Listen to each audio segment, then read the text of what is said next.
Okay, looks like we're all set. Thanks everybody joining us, and those who will see this later on.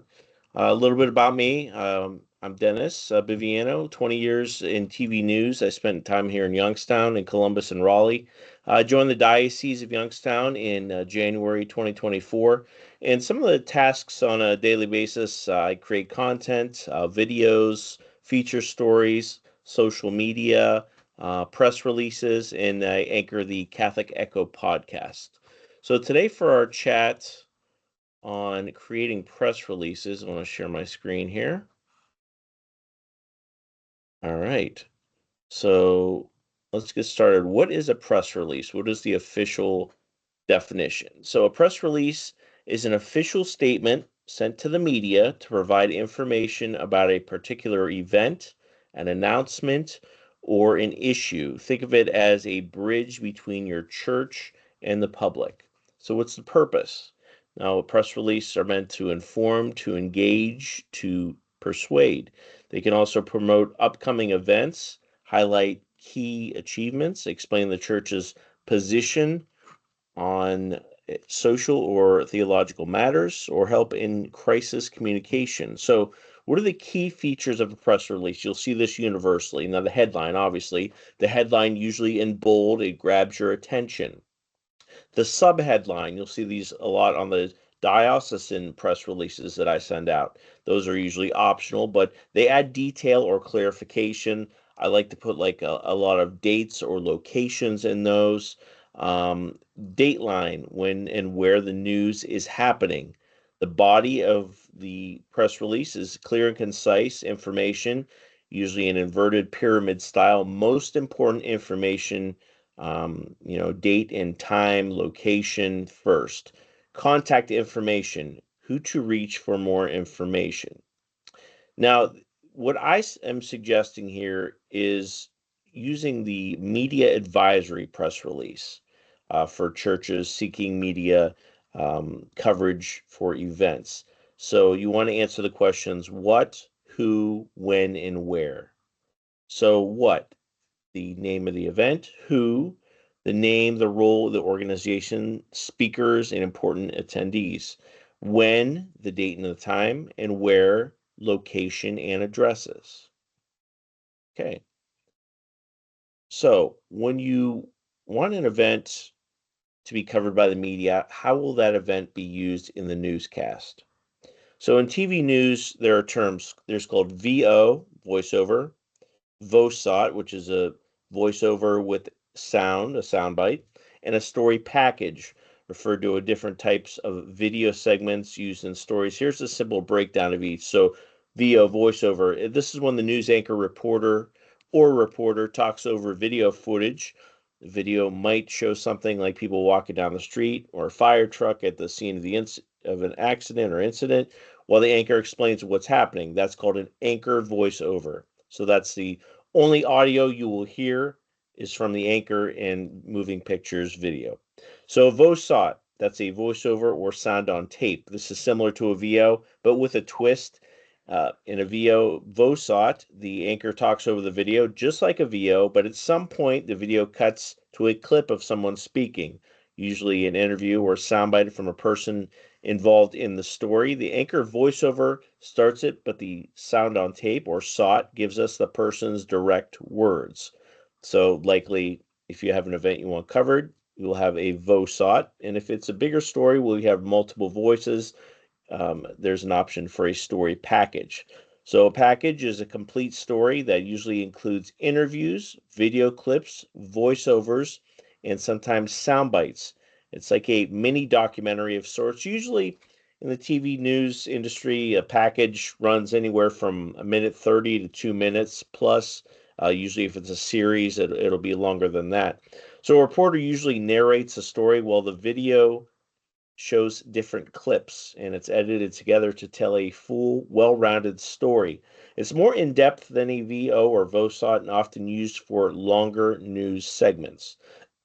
So once again, to sum that up, VO, anchor talks over the video. Those are usually anywhere from 30 to 45 seconds. A VOSOT, anchor talks over the video, then you hear someone speak on the video, which usually like a minute or so of coverage, and then a package anywhere from a minute 30 to 2 minutes, a full edited story with voiceover, the voice track of the reporter, and interviews, and video clips.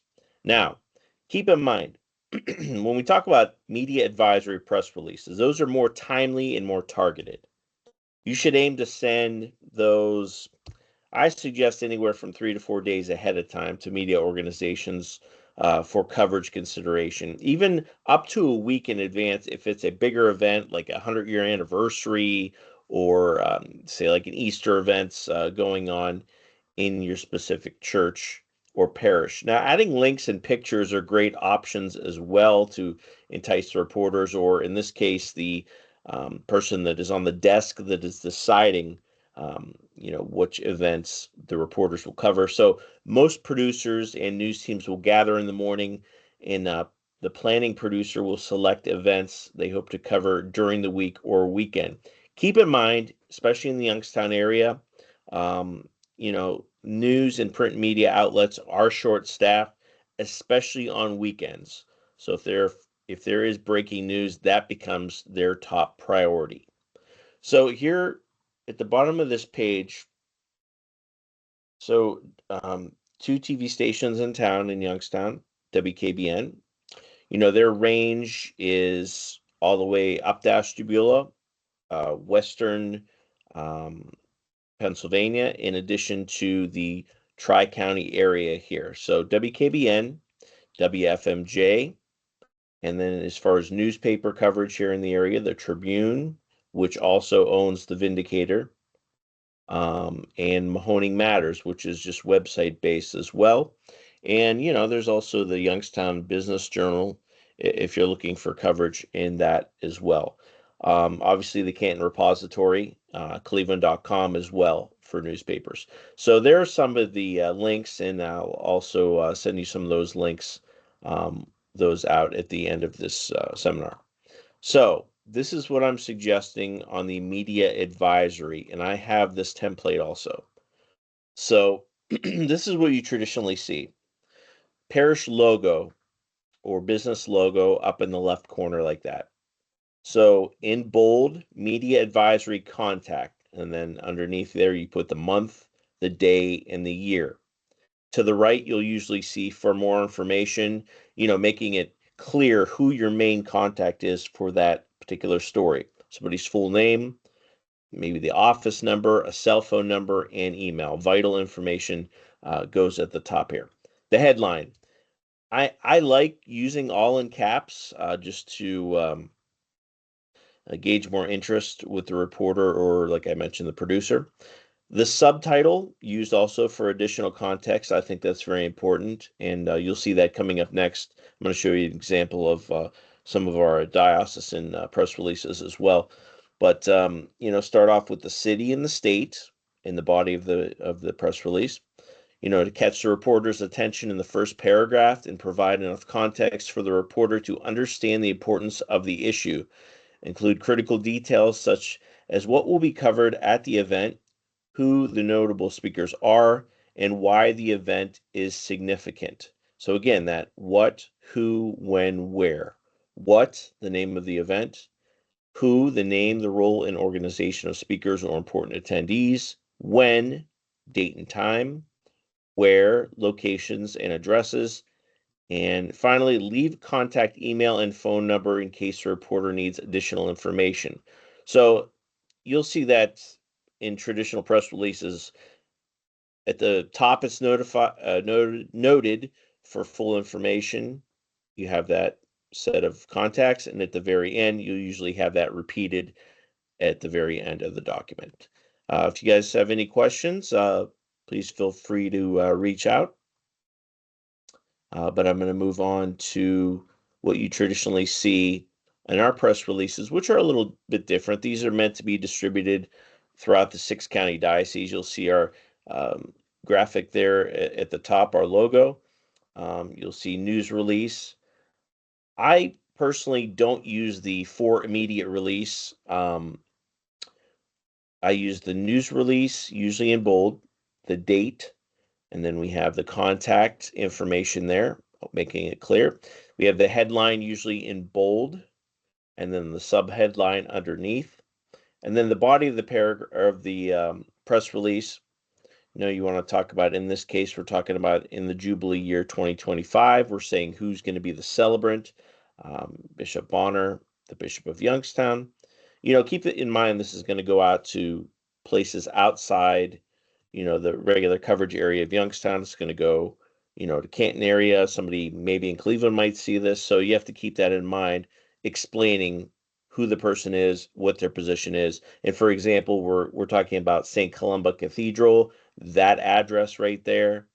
What exactly, giving extra context here, in addition to praying for those who are sick or suffering in mind, body, and spirit, the Mass will also celebrate those in various healthcare ministries throughout the diocese. So giving a little synopsis, and then we talk about the reception, where it's going to be, that location. And again, at the very end, we say for more information, repetitive information from what we have at the very top, and make sure to have full numbers and extensions as well, emails as well. And even, I try to get different quotes, from Bishop Bonner, or if there's somebody taking part in the event, that wants to preview it a little bit, I'll usually try and get a quote to add more context to it and give more information. So the media definitely always likes that if you have quotes from the past events. Okay. I do a little work with Chat GPT every once in a while, AI, and I just typed in, hey, what are some suggestions for press releases? So here's what they say: clarity and brevity. Make sure to keep it simple and to the point.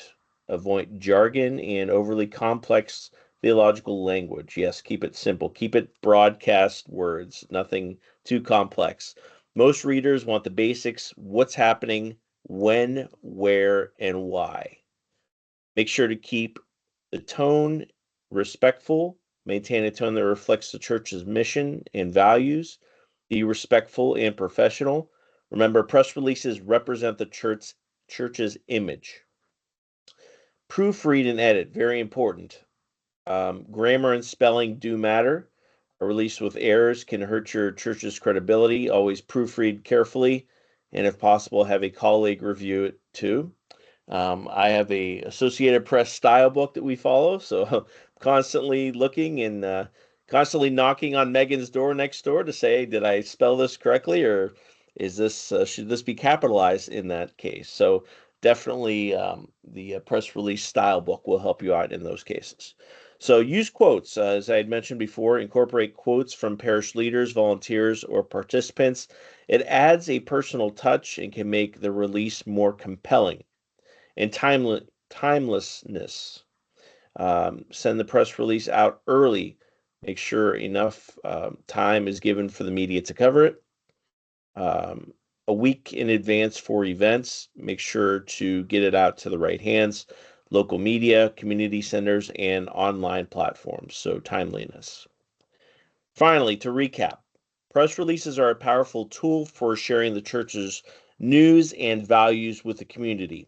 By following the basic structure and best practices I've discussed, you will be able to craft clear, professional, and effective releases. Now, encouragement. Don't be afraid to try it yourself. Start simple, and with practice, you'll find your voice as a spokesperson for the church. Remember that your work supports the mission of the church by connecting with a larger community. Closing, thank you so much for your attention. If you have any questions or would like further resources on creating press releases, feel free to reach out to me after the seminar. My phone number is 330-744-8451, extension 320, or dbiviano at youngstowndiocese.org. So, yeah, that's the basis of a press release, and in your case, a media advisory press release. If you get it to the right